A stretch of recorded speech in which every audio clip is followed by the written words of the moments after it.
The knock came soft against the oak door, barely audible over the wind that had been howling across the Montana plains for 3 days straight.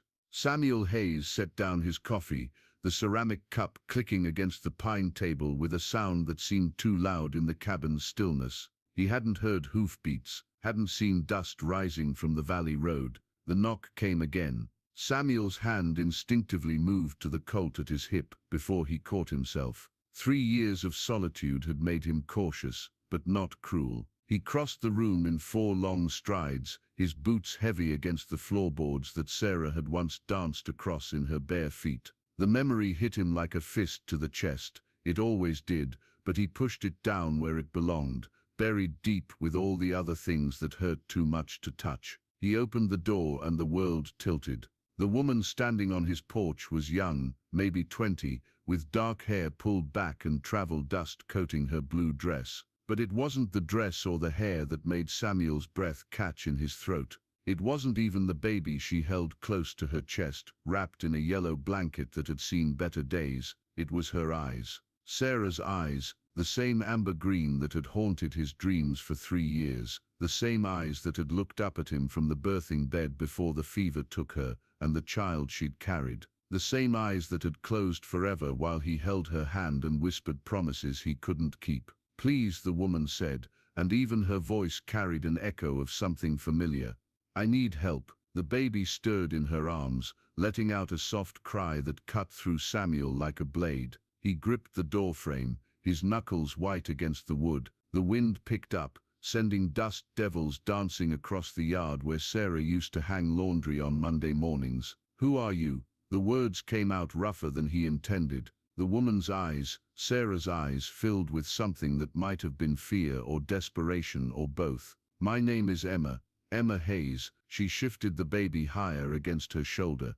I think you might be my brother." Samuel felt the ground shift beneath his feet, like it had during the earthquake 2 summers back. Brother, the word hung in the air between them, impossible and true all at once. Samuel stepped back from the doorway, his mind reeling. Brother, he'd had a sister once, barely walking when their parents died in the fire that claimed their homestead outside Billings. She'd been taken by the church people, adopted by a family heading west. He'd been 13, old enough to work, too old to be wanted by families looking for children to raise as their own. "Emma Hayes," he repeated, tasting the name. "Their father's name." She nodded, tears threatening to spill over. "I found your name in my adoptive mother's papers after she passed. Took me 2 years to track you down." The baby fussled, and she bounced gently, the motion automatic and practiced. "This is Lucy. She's 4 months old." Samuel looked at the child,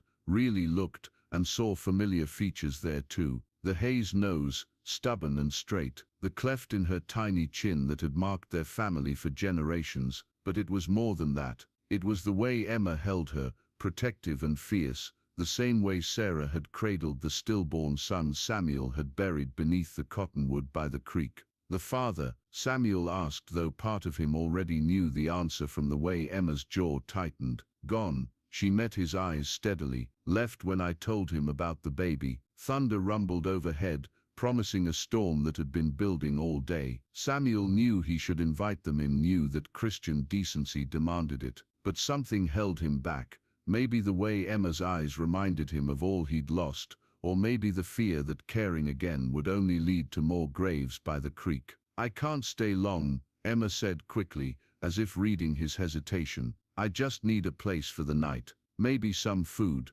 Lucy's been sick, and her voice broke, just for a moment before she gathered herself. "I'm heading to California. There's work there in the orchards." Samuel thought of the empty rooms upstairs, of the cradle he'd built with his own hands that had never held a living child. He thought of Sarah's voice saying, "Family is everything, Samuel, everything," but he also thought of the graves, of the silence that had become his companion, of the peace that had taken 3 years to build from the ashes of his grief. A rider appeared on the horizon, moving fast toward the ranch. Even at distance, Samuel could see the urgency in the horse's gait. The rider was Deputy Tom Morrison, his badge catching the dying light as he pulled his mare to a halt in front of the cabin. Samuel had known Tom since they were boys, knew that look in his eyes, the grim set of his mouth that meant trouble was riding hard behind him. "Samuel," Tom tipped his hat to Emma, his gaze lingering on the baby with the curiosity of a man who kept track of strangers in his territory.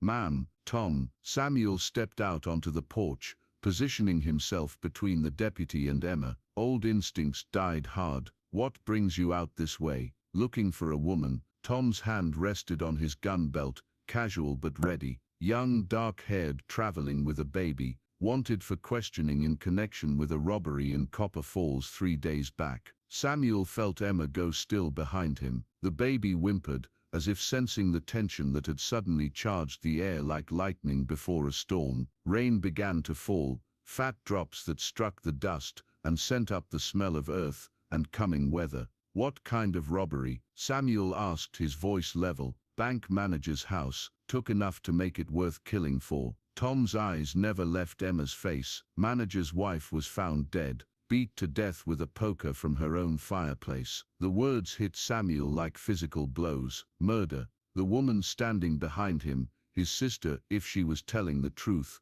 was wanted for murder. He thought of her eyes, Sarah's eyes, and couldn't reconcile what he'd seen there with what Tom was describing. "I didn't do it," Emma said quietly, and there was steel in her voice despite the tremor. "I wasn't even in Copper Falls 3 days ago." Tom's smile was cold as winter stone. "That's what they all say, miss. Why don't you just come along quiet like? We can sort this all out at the jail." Samuel felt the familiar weight of the Colt at his hip. He'd sworn off violence after the war, after he'd seen enough blood to last a lifetime. But family was family, and some lines couldn't be uncrossed. "She's staying here tonight," Samuel said, his voice carrying the finality of a man who'd made his choice. Tom's hand moved to his gun. "I can't let you do that, Samuel. You're harboring a fugitive." The rain came harder now, drumming against the porch roof with increasing fury. In the distance, thunder rolled across the plains like the hoofbeats of 1,000 horses. Samuel could feel Emma trembling behind him, could hear the baby crying in earnest now. Time slowed to the space between heartbeats, to the moment before everything changed forever. "Put the gun down, Tom." Samuel's voice cut through the rain like a blade, and something in his tone made the deputy pause. It wasn't a threat, it was the voice of a man who'd been places Tom had never seen, done things that left marks on a soul. "I can't do that, Samuel. You know I can't." "Look at her, Tom. Really look." Samuel stepped aside slightly, giving the deputy a clear view of Emma. "Look at that baby. You think a woman who'd beat someone to death would be standing here, shaking like a leaf, worried about her child catching cold?" Tom's eyes flicked to Emma, then to the baby in her arms. Little Lucy had stopped crying, her tiny fist wrapped around a strand of her mother's dark hair. In the lamplight spilling from the cabin, she looked like any baby, innocent, helpless, depending on the adults around her to keep her safe. "Evidence don't lie," Tom said, but his voice had lost some of its certainty. "Evidence can be wrong." Samuel reached slowly into his shirt pocket, pulling out a dagger, a type that had lived there for 3 years. It was creased from handling, the edges worn soft. "This was my wife, Sarah." He held it out, and Tom leaned forward to look. Even in the faded sepia tones, the resemblance was unmistakable. The same eyes, the same delicate bone structure, the same stubborn set to the jaw. "Family sees family," Samuel said quietly. "This is my sister, Tom, my blood, and I'm asking you, one friend to another, to trust me on this." The rain had gentled to a steady patter against the roof. Emma shifted the baby to her other arm, and Samuel caught sight of something that made his breath catch. There on the inside of her wrist was a small scar shaped like a crescent moon. He had the same scar, earned when they were children playing with their father's old cavalry saber. She didn't do it. Tom looked between them for a long moment, taking in the family resemblance, the protective way Samuel stood between them and harm. Finally he holstered his weapon with a sigh. 24 hours, he said. "I'll give you 24 hours to sort this out. But if she runs, Samuel, I'll come after both of you." After Tom rode away, Samuel helped Emma and the baby inside. She sank into Sarah's old rocking chair by the fire, exhaustion finally claiming her. Lucy slept against her shoulder, tiny and perfect. "Thank you," Emma whispered. Samuel nodded, building up the fire against the night's chill. Outside the storm raged on, but inside, for the first time in 3 years, the cabin didn't feel quite so empty. Dawn broke clear and clean, the air washed by the night storm. Samuel found Emma in the kitchen, already dressed and packing the few belongings she'd carried in a worn carpet bag.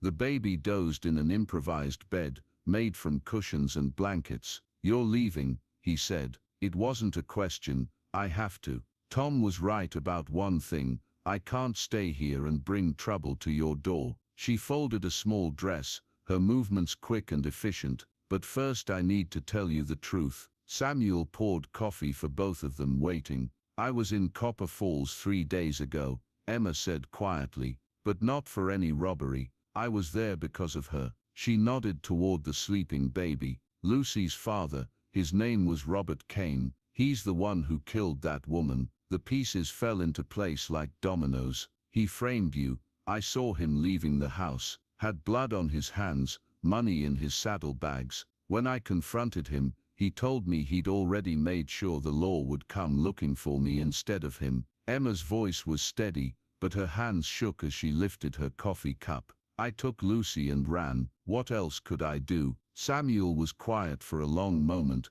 thinking. Then he walked to the mantel and took down a small wooden box, the one that held Sarah's wedding ring and the deed to the ranch. "This place is too big for one man," he said, pulling out a piece of paper. "Too quiet, too full of ghosts." He sat down at the table and began to write. Emma watched, her eyes, Sarah's eyes, wide with something that might have been hope. "What are you doing? Making you a partner." Samuel's pen scratched across the paper. "Equal shares in the Hayes Ranch. Your name, your baby's name, all legal and recorded at the county seat." "Samuel, I can't." "You can, you will." He looked up at her, and for the first time in 3 years, his smile was real. "Family takes care of family. That's what Sarah always said." Tears ran down Emma's cheeks, but she was smiling too. "What about Tom? What about Kane?" "Let me worry about Tom. As for Kane," Samuel's expression hardened.